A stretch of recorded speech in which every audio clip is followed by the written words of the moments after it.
Kanggo nek ana wekdal apa ana.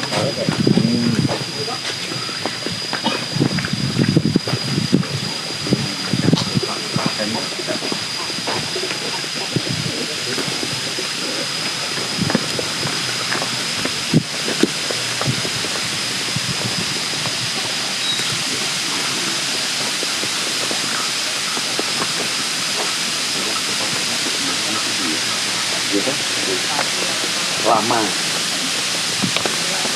nanti dia itu tempelan apa ternyata ini agak begitu kan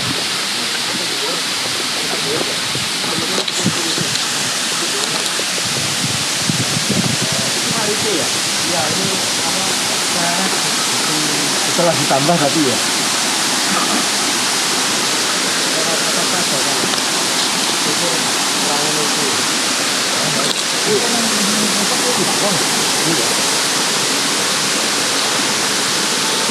susah ya. Ini mau muter.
Dari sini ya.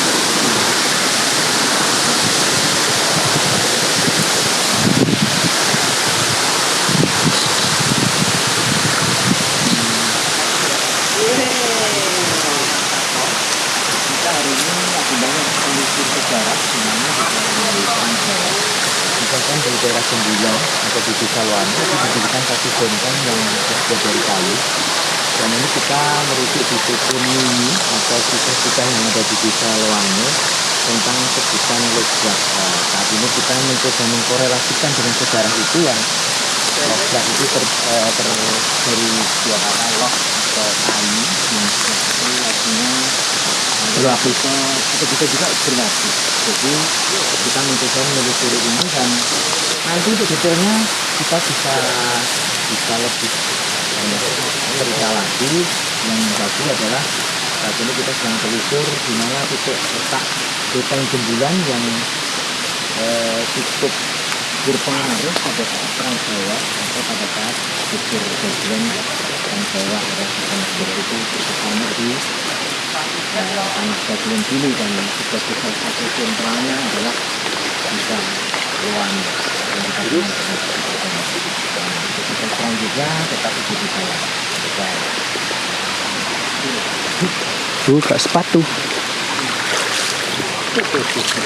ini namanya buka aja pak sepatu buka dengan pramuka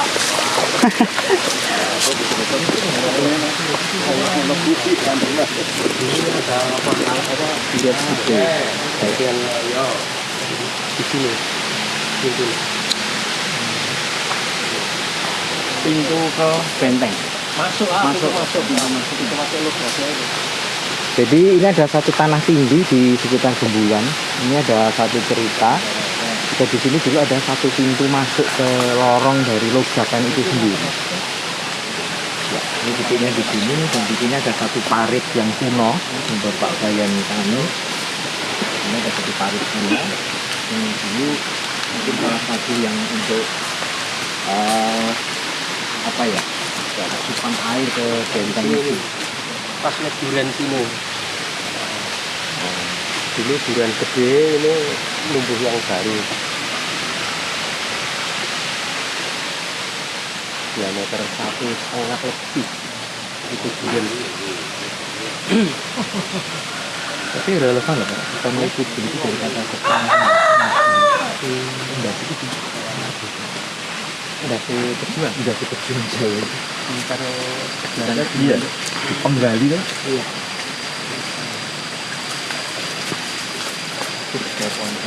Katanya gerbangnya situ Pak. Di Pintunya di situ. Pohon. oh gitu ya. Dulu Konten- ada pintu. Durian itu. Di sini ada Itu apa kuwi? durian. Duren. Itu kan Patune Mas. Hah? sumur itu kan ini apa? Ambruk itu kan. Itu di kayak bis gitu. Memang apa tanahnya itu kan gembur kan. Iya.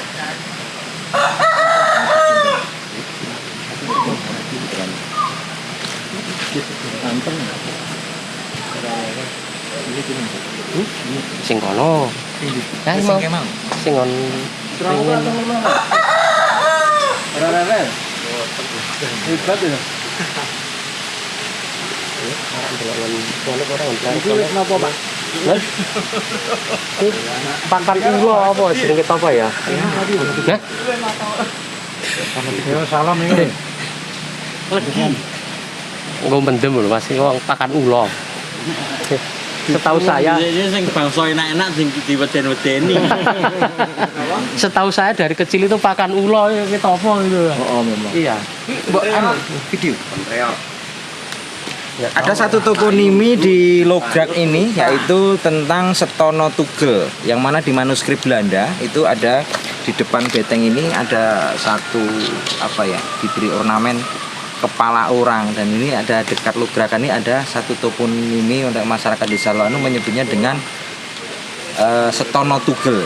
Apakah Setono Tugel itu merupakan bagian dari sejarah kebengisan perang Jawa, di mana di depan Lograk itu dulu di manuskrip Belanda itu dipasang atau dipancangi kepala-kepala pejuang Jawa yang telah menyerah dan dihukum mati oleh Belanda, dan kepalanya ditancapkan di tombak, dan tombaknya itu ditancapkan di sekitar Lograk itu sendiri.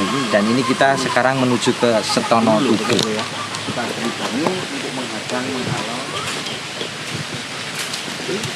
Itu apa Mas?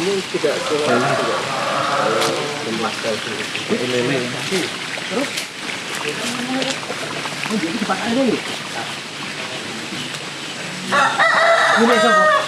Kang sono.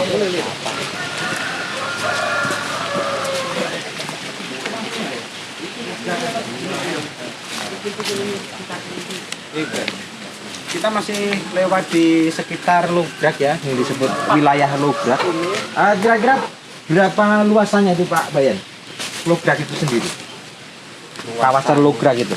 Ada 100 lebih dari 100 meter persegi ya, saya kira ya. Kalau untuk sebuah beteng ya. 100 meter lebih. 100 meter. Satu itu- pintunya per satu Oh, pintunya. per satu pintu ada 100 meter. Ada di kisahnya ada berapa pintu Pak? Kira-kira 4 pintu. 4 pintu berarti ada sekitar 400 meter persegi. Sini satu. Tapi memang ini tempatnya di posisi yang cukup tinggi kalau kita melihat dari arah Jalan Magelang. Arah Jalan Magelang. Ini ke barat ini. Ini arah barat, sisi barat dari Jalan Magelang.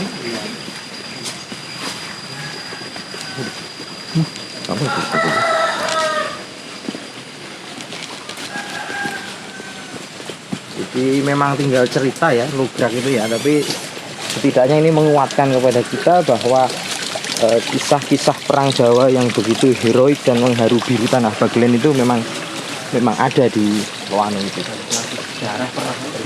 Dan para pelaku sejarah itu juga meninggalkan kisah pitutur atau cerita-cerita yang dinarasikan oleh mereka yang pendahulu kita untuk memperkuat posisi Lograk ini di Dusun Gebulan Desa Loanu. Kita sekarang menuju ke Setono Tugel.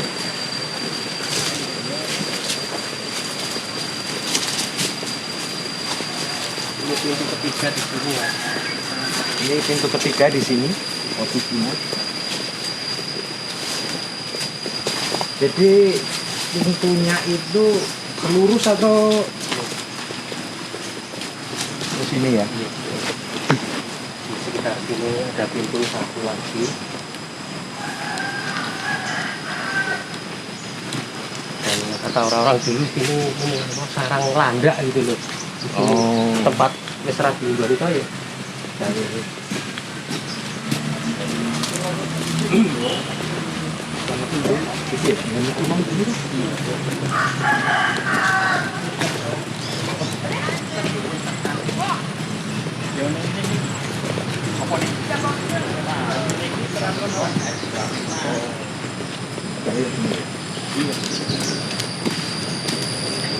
Kita sudah mulai masuk ke kawasan Setono Tugel. Yang Setono itu dari kata hastana atau makam atau tempat peristirahatan. Tugel itu potong. Apakah Setono Tugel ini adalah bagian dari kisah Beteng Lograk milik Belanda itu atau tidak? Kita buktikan.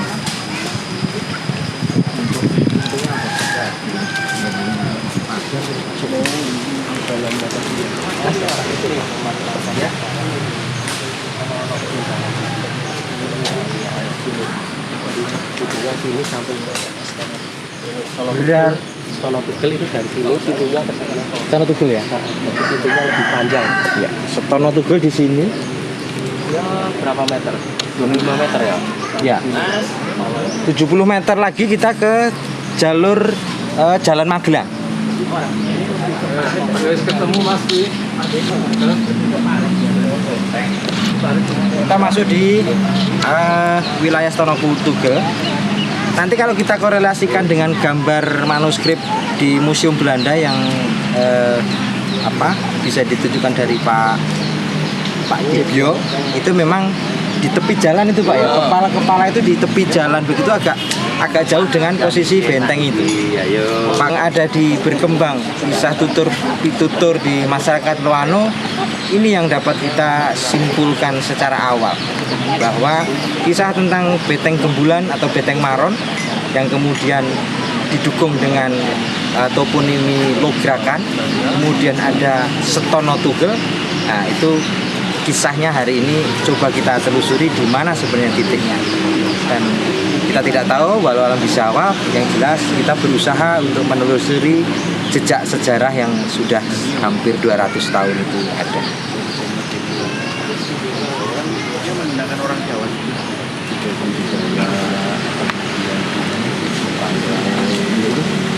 biasanya kayak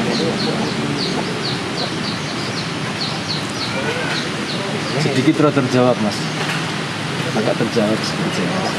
Kalau gerahnya tadi ya kerah itu parit ini. Kalau ini parit lama loh maksud saya. Benteng yang dikelilingi parit. Luarnya bener Mas ini tadi. Luano kerah. Ini parit Yang paling luas ini karena dekat dengan Bukan lok kerah yang lapis, lapis kayu yang lok kayu yang berlapis. Nah ini yang sangat situs yang masih tersisa betul. Jadi dia menghadapnya mungkin ke selatan ya, benteng itu ya.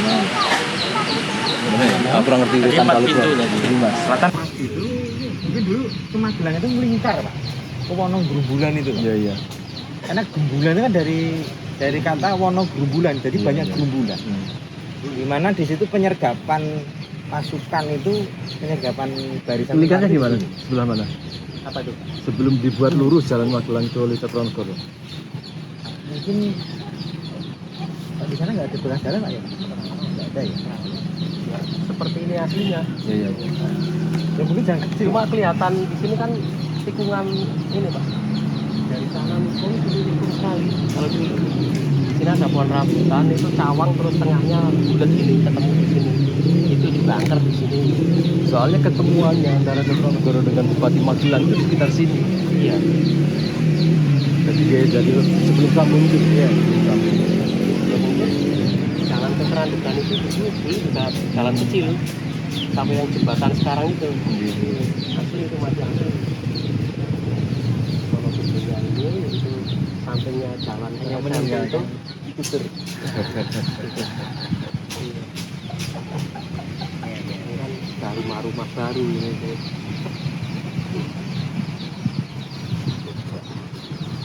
Pengalaman baru. waktu saya kecil itu masih ada di sini ya. Ijing itu masih ada.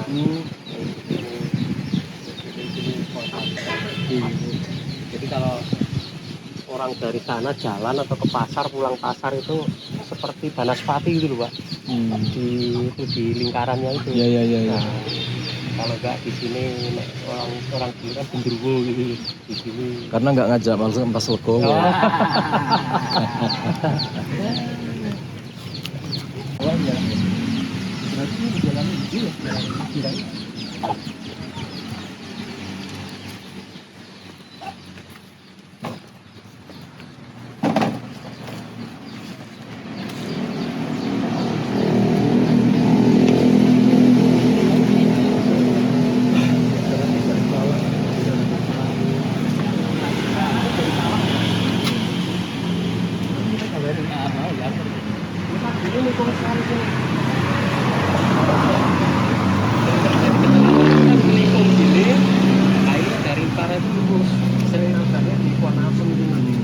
Nah, sing kisah-kisah Gunung Pringis yang di Mas.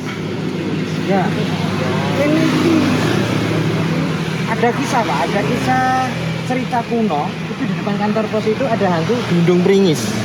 Iya. Jadi gunung plecek itu. Iya. Ada orang jalan gitu tuh dia datang gunung dicemplung. Ada kisah-kisah dicemplung itu ada. Apakah lokasi kepala itu ditancapkan di sekitar sana? Ayo kita ke sana.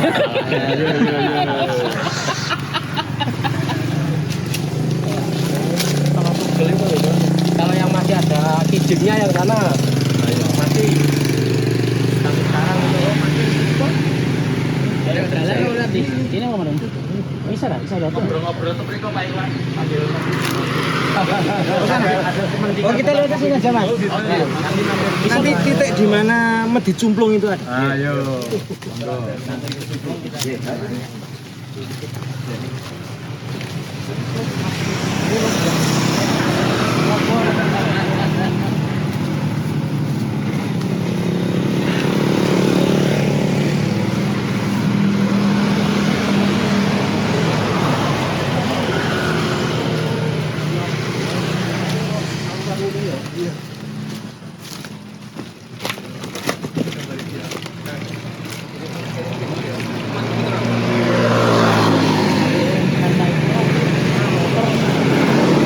Jadi begini, ada satu cerita lokal di mana di sepanjang jalur Magelang ini di daerah Gembulan ini ada satu kisah tentang Medi Glundung Pringis. Kalau kita korelasikan dengan kejadian masa lalu yang ada pemenggalan kepala, itu letak mungkin kamera bisa ke sana. Nah, di depan kantor pos Luano itu ada kisah-kisah mistis tentang penampakan Glundung Pringis. Kalau kita relevansikan dengan kisah sejarah yang hari ini kita ulik dan kita telusuri, mungkin itu ada satu korelasi yang dapat jadikan satu bahan kita menyimpulkan apakah lograk yang digambar oleh pelukis anonim Belanda itu yang sekarang ditempatkan di museum mana Pak Den? Di Rijksmuseum Amsterdam. Nah, di Rijksmuseum Amsterdam.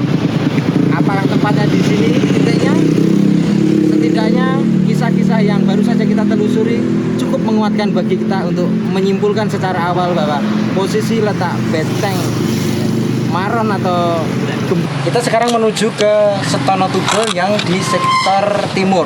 Jadi tempat apakah di sini ada pembantaiannya kita tidak tahu, tapi yang jelas di sini ada istilah Setono Tugel Astana. Sisa-sisa dari tugelan-tugelan itu masih ada.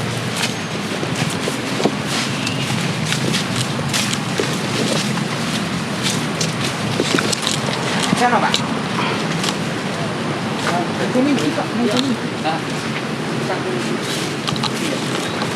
Ya di titik sini nih Setono Tugel berada.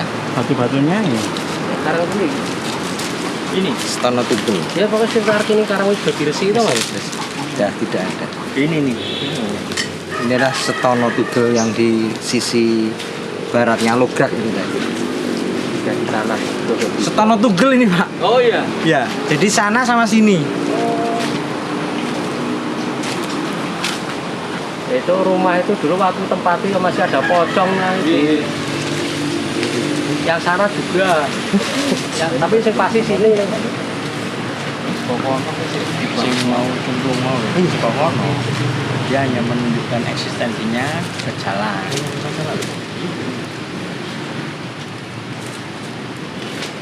Baik guys, kita kenalkan juga ini Pak Dan Rame juga seorang yang tertarik dengan budaya dan juga mungkin Pak Dip bisa di sini. Ya. Ini satu kesempatan yang langka dan cukup menggembirakan untuk kita. Acara ini didukung oleh Pak Dipyo dari UGM.